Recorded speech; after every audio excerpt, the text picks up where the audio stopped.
the empire, the base of the British Empire.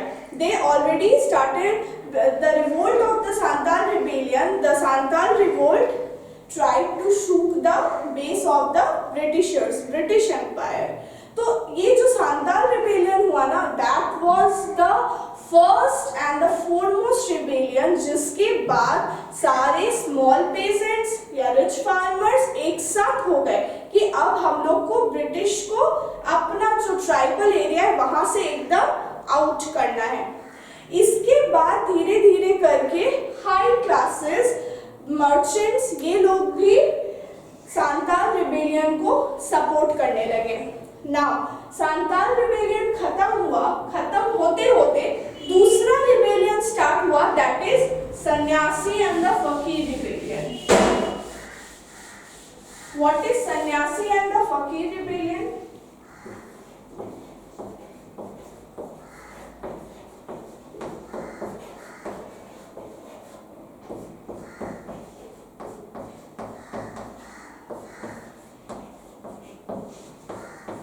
सन्यासी and the fakir revolt. Sanyasi and fakir revolt क्या है? Britishers put ban on the religious pilgrimages of Sanyasi and fakir. Sanyasi and फकीर जो अपने religious पिलग्रिमेजेस में जाते थे, वहां पे ब्रिटिश लोगों ने वहां पे उनके जाने के ऊपर में टैक्स लगा दिया कि उन लोगों को कोई भी अपने रिलीजियस प्लेस में जाना हो तो दे have to pay a lumpsum amount of cash to the British. तो सन्यासी एंड फकीर्स इसके लिए रिवोल्ट में आए। फिर धीरे धीरे करके जब उन लोगों ने, सन्यासी और फकीर ने रिलीजियस पिलग्रिमेज टैक्स को नहीं दिया, मानना बंद कर दिया कि नहीं हम नहीं देंगे, तो उसके बाद ब्रिटिशर्स ने उनके रिलीजियस पिलग्रिमेजेस प्लेसेस में, वर्शिप प्लेसेस में जाने का बैन कर दिया। The Britishers ban to go the Sanyasis and fakirs in their religious places. तो अब क्या हुआ, धीरे धीरे करके सन्यासीज एंड द फकीर्स क्या किए, उनके अगेंस्ट में आ गए, ब्रिटिशर्स के अगेंस्ट में आ गए। क्लियर? अब sannyasis and fakir, Sanyasi under the leadership of Bhavani पाठक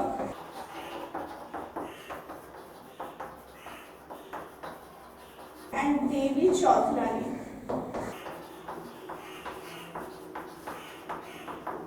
सन्यासी under the leadership of Bhavani Pathak and Devi Chaudhurani and fakirs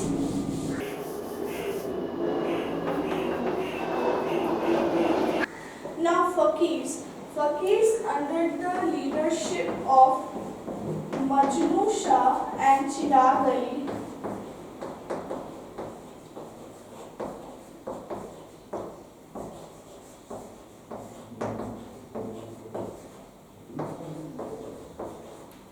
Fakirs under the leadership of Chirag Ali and Majnu Shah started the revolt against the Britishers. So here became the two party. From the Hindu side there is sannyasi and from the Muslim side there is fakirs. तो sannyasis under the leadership of Bhavani Pathak and Devi Chaudhrani and fakirs under the leadership of Chirag Ali and Majnu Shah. They revolted against the British, but it was of no use. कोई फायदा नहीं हुआ, Britishers को वो लोग हिला भी नहीं पाए। जो थोड़ा बहुत इसका ब्रिटिशर्स के ऊपर में नेगेटिव इम्पैक्ट पड़ा था वो सिर्फ और सिर्फ किस रिवोल्ट की तरफ से पड़ा था? सिर्फ और सिर्फ सांताल अपराइजिंग, सांताल रिबेलियन की तरफ से ही थोड़ा बहुत उन लोगों ने ब्रिटिश स्ट्रक्चर का जो बेस है उसको शुक करना स्टार्ट किया था। तो इसका सन्यासीज एंड फकीर रिवोल्ट का भी कोई फायदा नहीं हुआ। Next after Sanyasi and the फकीर रिबेलियन जो दूसरा रिवोल्ट स्टार्ट हुआ वो हुआ वहाबी मूवमेंट।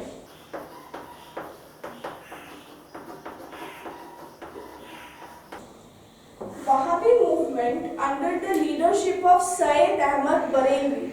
ठीक है, लीडरशिप ऑफ सैयद अहमद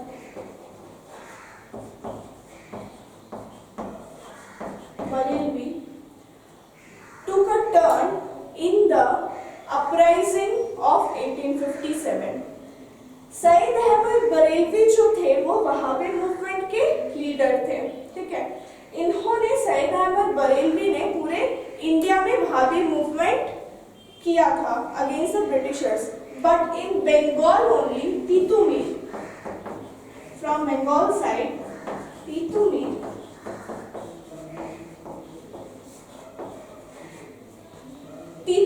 ने क्या किया कि पूरे बंगाल साइड में अपना एक मूवमेंट शुरू किया अगेंस्ट द ब्रिटिशर्स, ठीक है। अब तीतुमीर ने क्या किया, तीतुमीर का मतलब एक ही था कि हम जिस लैंड पे काम कर रहे हैं या जिस लैंड को हम लोग कल्टीवेट कर रहे हैं उस लैंड को हम लोग छोड़े कैसे, या फिर हम लोग उस लैंड के ऊपर में टैक्स क्यों दे, या फिर हम लोग इंडिगो का ही कल्टीवेशन क्यों करें। There arise 3 questions behind the Wahabi movement, ठीक है। पहला क्वेश्चन हो रहा है कि why should we leave our agricultural land. second question is why should we only cultivate indigo in our land. Third question is why we have to pay huge amount of land tax to the Britishers. Zamindars, land owners, इन लोगों ने क्या किया कि उनके ऊपर में tax लेने के लिए उनको ऑपरेस करना शुरू किया, लेकिन उन लोगों ने टैक्स नहीं दिया, ब्रिटिश के साथ लड़ाई हुआ and at last British the leaders of the Wahhabi movement failed to raise their rights to fulfill the rights of the small peasants and farmers. Wahhabi movement के बाद जो आ रहा है वो है फेराजी मूवमेंट।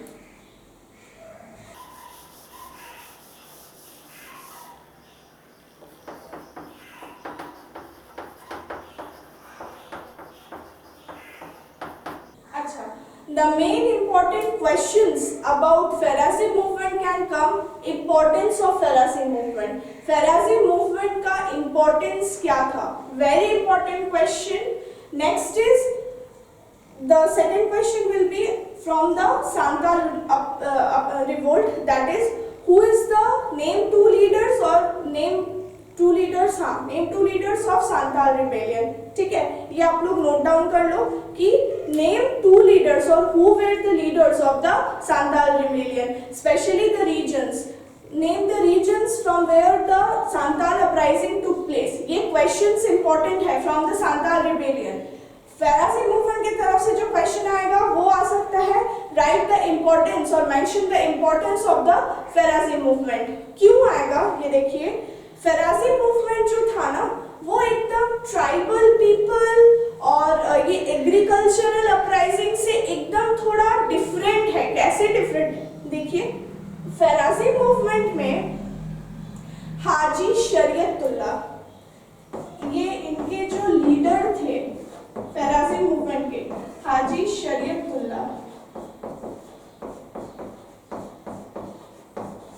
हाजी शरीयतुल्लाह ने क्या किया कि जब ब्रिटिशर्स ने धीरे धीरे करके लैंड का सिस्टम शुरू किया, लैंड टैक्स का, तो हाजी शरीयतुल्लाह ने क्या किया कि उन्होंने बोला कि हम अपना लैंड छोड़ के कहीं जाएंगे भी नहीं, ना टैक्स देंगे और ना ही ब्रिटिशर्स का बात मानेंगे। और जो मेन मोटिव था फेराजी मूवमेंट का वो था कि मुस्लिम रूल को वापस से इंडिया में लेके आना, to start again the Muslim rule in India. तो धीरे धीरे करके जब शरीयतुल्लाह, हाजी शरीयतुल्लाह इस चीज को कंट्रोल नहीं कर पाए ब्रिटिशर्स के रूल्स एंड रेगुलेशंस को, क्योंकि ब्रिटिशर्स इंडिया को छोड़ के जाने वाले नहीं थे। इंडिया मतलब द गोल्ड बर्ड उनके लिए, ब्रिटिशर्स के लिए, तो उनको अच्छा खासा प्रॉफिट हो रहा था इंडिया से, तो वो लोग क्या किए, वो लोग जाने वाले नहीं थे ब्रिटिशर्स। तो ये वाला चीज सबको मालूम पड़ गया था और इसी के लिए रिवोल्ट और रिबेलियन हो रहा था। फेराजी मूवमेंट में हाजी शरीयतुल्लाह जो थे वो सोच रहे थे कि कैसे वापस से पहले के जैसा मुस्लिम रूल इंडिया में फॉर्म करे, एस्टैब्लिश करे, लेकिन ये वाला चीज पॉसिबल नहीं हुआ। आफ्टर हाजी शरीयतुल्लाह Shariatullah, after Haji Shariatullah died, his son Dudu Mian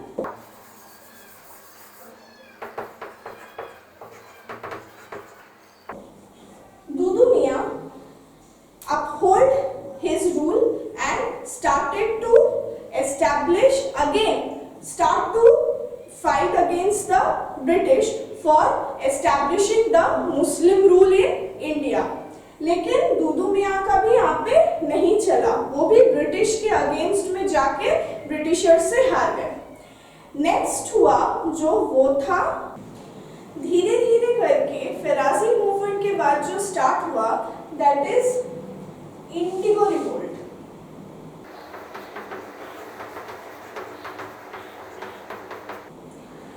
Indigo revolt में क्या हुआ कि ये हो गया मेन, इस चैप्टर का जो था पर्पस, जो अचीवमेंट था वो था क्या, लैंड और इंडिगो। लैंड में कैश क्रॉप यानी कि इंडिगो को कल्टीवेट करने के लिए बोला जा रहा है। ये लास्ट में जो हो रहा है वो हो रहा है इंडिगो रिवोल्ट। अब इंडिगो रिवोल्ट क्या है, सेम कि ब्रिटिशर्स बोल रहे हैं, स्पेशली इंडिगो रिवोल्ट जो हो रहा है in the Pabna district of Bengal.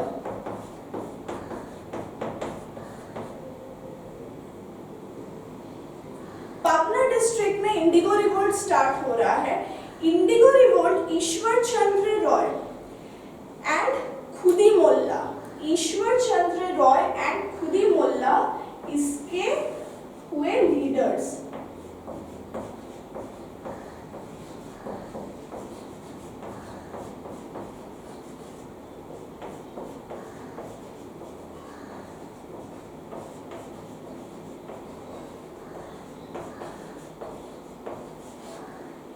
ईश्वर चरण राय एंड खुदी मुल्ला इंडिगो रिवोल्ट के हुए लीडर्स, ठीक है।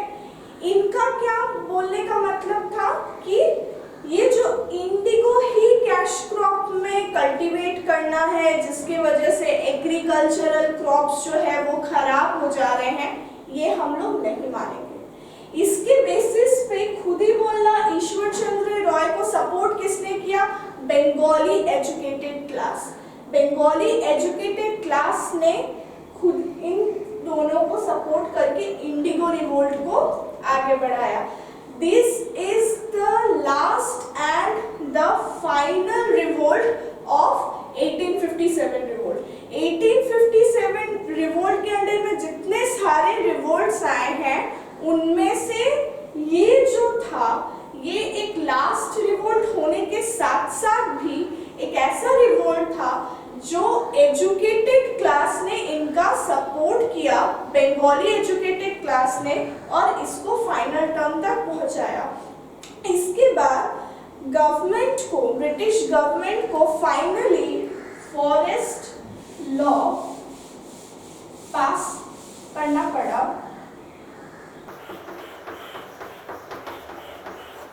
फॉरेस्ट एक्ट लॉ को पास करना पड़ा इन द ईयर 1865 में, जिसमें ये बोला गया कि फॉरेस्ट का जितना सारा वुड्स वगैरह या कटिंग ऑफ ट्रीज ये सब कुछ है, ये बिना ट्राइबल पीपल के परमिशन के बिना, without the consent and the authority of the tribal peoples, आदिवासी कोल बोलिए या सांताल बोलिए या कोई भी जो भी रिवोल्चुअर्स बोलिए, इन लोग को पूरा बेनिफिट मिलना चाहिए। 1865 के फॉरेस्ट एक्ट लॉ में ये बोला गया कि जितना भी फॉरेस्ट वगैरह के ऊपर टैक्स है उसको डेमोलिश कर दिया जाए, हटा दिया जाए, और वापस से टैक्स का जो रेट था, जो सांताल रिबेलियन में हम लोगों ने देखा था, जो 50% से होके 500% चला गया था, उसको कमा के 5% में लेके आ गया, ठीक है, forest law. Now the question can come, जो मोस्ट इंपॉर्टेंट क्वेश्चन है कि what was the importance of forest act law of 1865। क्या इंपॉर्टेंस था फॉरेस्ट एक्ट लॉ का, क्यों ब्रिटिशर्स क्यों करते थे ये जो फॉरेस्ट के ऊपर में पेड़ काटने सब क्यों? बिकॉज ऑफ रेलवे, क्योंकि रेलवे का फॉर्मेशन था। ठीक है, रेलवे कैसे बनता है आप लोगों को पता है, वुड से बनता है। उसका पहले सीट्स वगैरह या जितना भी रेलवे का पार्ट्स होता है, बहुत सारा पार्ट्स वुड से बनता है। पेपर किससे बनता है? वुड से बनता है। तो ब्रिटिशर्स क्या कर रहे थे? रेलवे का फॉर्मेशन किया। Mumbai Bombay to Thane first railway introduce हुआ। रेलवे के लिए क्या चाहिए? वुड्स चाहिए। कहाँ से आएगा? फॉरेस्ट है इतना बड़ा बड़ा, वहां से पेड़ को कट करके करो। तो अपने प्रॉफिट के लिए ब्रिटिशर्स ने फॉरेस्ट के ऊपर में क्या किया?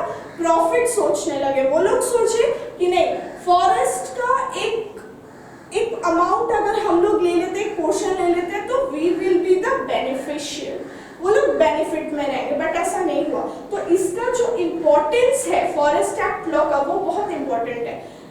नेक्स्ट जो क्वेश्चन आता है कि हु वाज द लीडर या name the leader of the Faraizi and the Wahabi movement. 1-2 sentences में इसका क्वेश्चन आप लोग को आ सकता है। लीडर्स जितने सारे हैं ना, हर एक रिवोल्ट के ईयर, एरिया, जिस एरिया में हुआ था रिवोल्ट, एरिया, ईयर और लीडर्स का नेम, ये आप लोग को मस्ट याद करना है, मस्ट लर्न करना है, एकदम मदद करना है आप लोग को।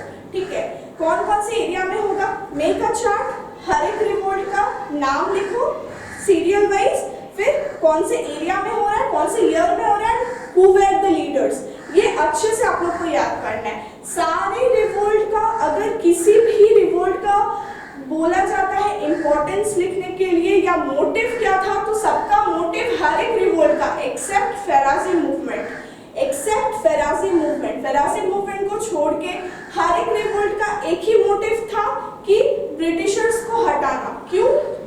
क्योंकि ब्रिटिशर्स इंडिया में आने के बाद लैंड टैक्स कर रहे हैं ट्राइबल पीपल के ऊपर में। ये बेसिकली 1857 जो रिवोल्ट अभी मैंने आप लोग को पढ़ाया, वो बेसिकली आपका आदिवासी ट्राइबल पीपल इन लोग के ऊपर में ही है। तो ये जो करवा रहा है ये चैप्टर में रिबेलियन एंड रेजिस्टेंस, ये पूरा 1857 के रिवोल्ट में आ रहा है। 1857 रिवोल्ट मतलब ट्राइबल पीपल का रिवोल्ट। ठीक है, ट्राइबल पीपल रिवोल्ट का जितना सारा है, सबका मोटिव एक ही था, ब्रिटिशर्स को हटाना। Because Britishers tried to seize the land of the tribal people, जो ट्राइबल पीपल होने नहीं देना चाहते थे। दूसरा, to cultivate only and only indigo in their agricultural land, जो ब्रिटिशर्स इंडिगो कल्टिवेट करते थे बट उनको अमाउंट वैसा ब्रिटिशर्स नहीं देते थे, जिसकी वजह से Adivasi and the tribal people को रिवोल्ट में उतरना पड़ा। Except Faraizi movement. Faraizi movement का इंपॉर्टेंस क्या था कि फेराजी मूवमेंट के जो लीडर थे हाजी शरीयतुल्लाह, वो बोलते थे कि मुस्लिम रूल को वापस से इंडिया में लाना चाहिए, ब्रिटिशर्स को हटाना है। सिर्फ फेराजी मूवमेंट को छोड़ के वहाँ भी सांताल, चुअर, कोल, सारा का एक ही मोटिव था कि इंपॉर्टेंस में यही आएगा। नाउ क्वेश्चंस आ सकते हैं 2, 3, 4 मार्क्स के लिए कि who were the write the leaders of Santhal rebellion. Santhal rebellion का 2 लीडर्स का नाम है सीधू एंड कानू।